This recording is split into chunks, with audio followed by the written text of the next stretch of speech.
Good morning, guys. Today is Monday, the 27th of April, and this is your English work for today. At certain points, I'll ask you to pause the video so you can complete the work, and then you can unpause it and get back to it when you're finished. If you put your evidence, whether it's a photo or whether you videotaped yourself, onto Class Dojo, and I will mark it. Okay, this is a list of the stuff that you're going to need. So if you've got your orange book, you can still use your orange book, or if you're just working off a paper, that's absolutely fine as well. If you write the date on the top of your page, and if you have a ruler, you can underline it. If you don't have a ruler, you don't need to underline it. All you need is paper and a pencil, and if you want to do the challenge, you can use coloring pencils, coloring pens, you can use clay, anything you would like to take part in the challenge. These are spelling words for the week, so they will last the entire week. We're working on homophones. Homophones are words that sound the same but mean different things and are also spelt differently. So our homophones for the week are to, there, new, no, and no. If you pause the video just now, take a few minutes to write them all down, and then we'll go through what each word means.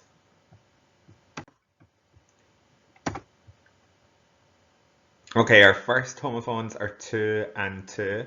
So the first to is if you're going to a place, if you're going to see someone, and our second to is obviously the number two. If you have more than one of something, you might have two. Our next homophone, we have there, and there. So the first there is a place, you might be going over there.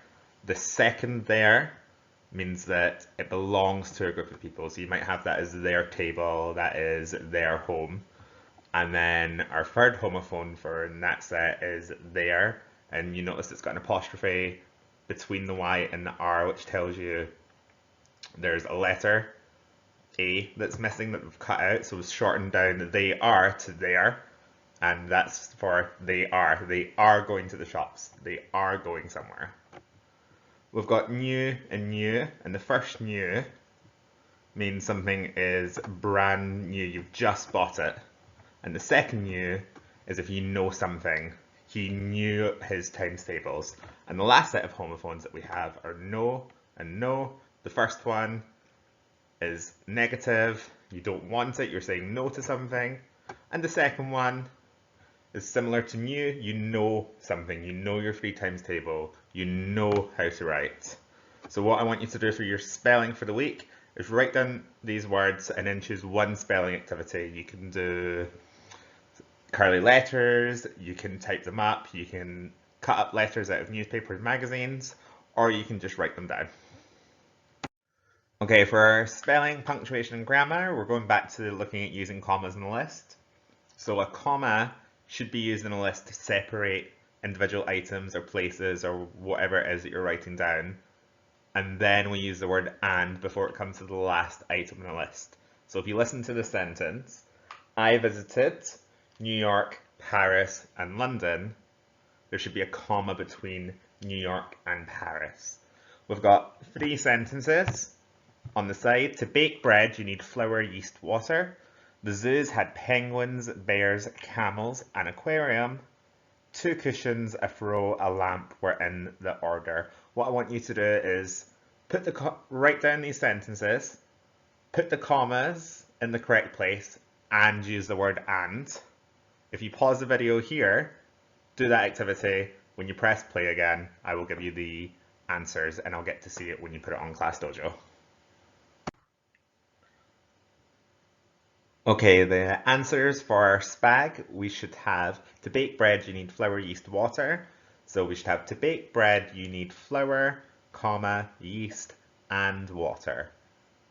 Number two, the zoo had penguins, bears, camels, and aquarium.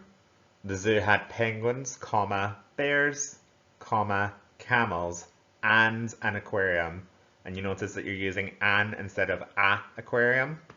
And the last one, two cushions, a throw, a lamp were in the order. You should have two cushions, comma, a throw, and a lamp were in the order. If you managed to get them, well done. If you didn't manage to get them, don't worry about it.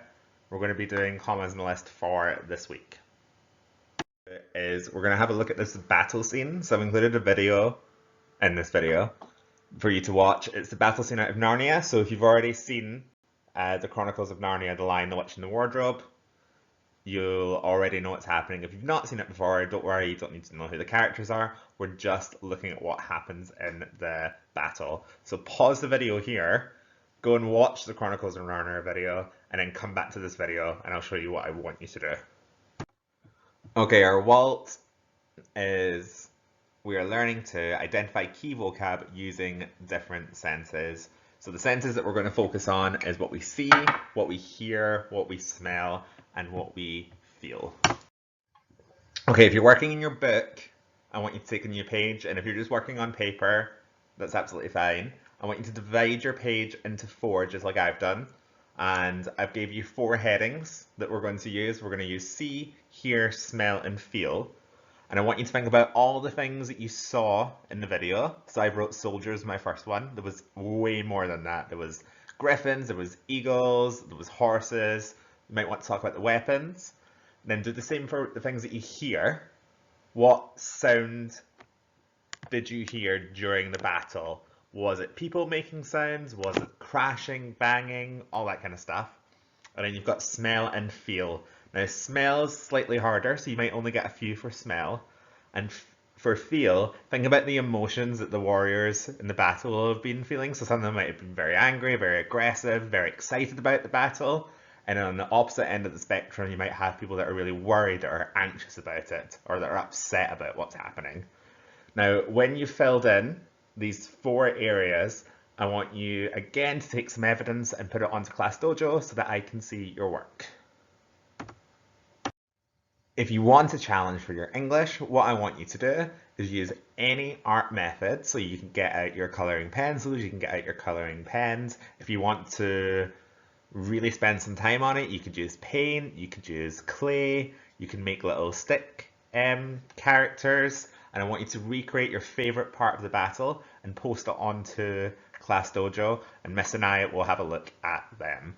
If you need any help or there's anything that you don't understand, you know how to contact me. Just go onto Class Dojo, send me a message, or if there's something that your parents don't understand, they can also contact me on Class Dojo or just send me an email.